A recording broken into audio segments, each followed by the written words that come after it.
আপন কিচেনে সবাইকে স্বাগত জানাই। আশা করি সবাই ভালো আছেন।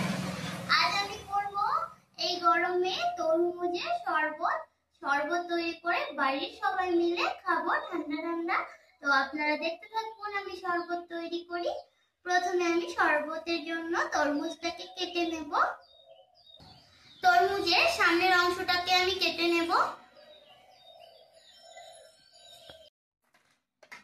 এই যে আমি সামনের অংশটা এইভাবে কেটে নিলাম।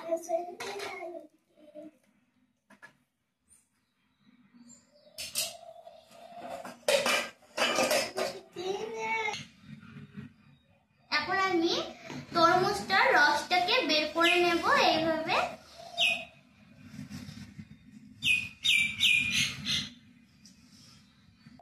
এই যে এইভাবে কিন্তু আমি রসটাকে বের করে নেব, তারপর কিন্তু ছেঁকে নেব।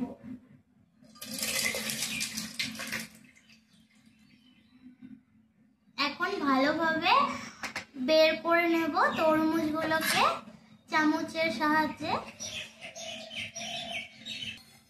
এই যে আমি কিন্তু এই জুস মেশিনটাতেই রসটা বের করলাম। সমস্ত রস কিন্তু আমি বের করে নিয়েছি। এটাই কিন্তু শেষ।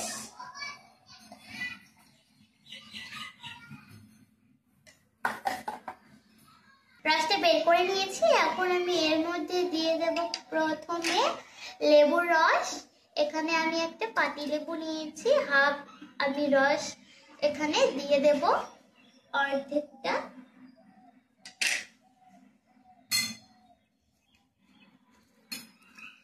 তরমুজে এমনিতেই মিষ্টি বেশি থাকে, তাও আমি অল্প একটু চিনি দিয়ে দিচ্ছি। আপনারা যারা অতিরিক্ত চিনি খেতে পছন্দ করেন না, মিষ্টি খেতে, তারা এটা নাও দিতে পারেন। তো এখন আমি দেব বিট নুন, হাফ চামচেরও একটু কম। সবগুলো দিয়ে দিলাম। এখন আমি দেব বরফ ঠান্ডা। এখন আমি একটুখানি নেড়ে নিচ্ছি যাতে সমস্ত কিছু ভালোভাবে মিশে যায়। সার্ভ করব। এই দেখুন ঠান্ডা ঠান্ডা একদম আমি সার্ভ করছি শরবতটা।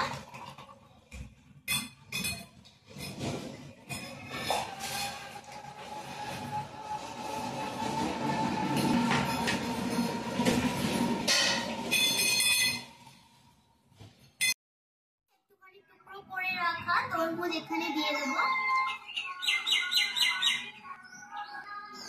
আর দেব ঢেকে দিচ্ছি। এটাতে যার যখন ইচ্ছে করবে সে তখন নিয়ে খাবে।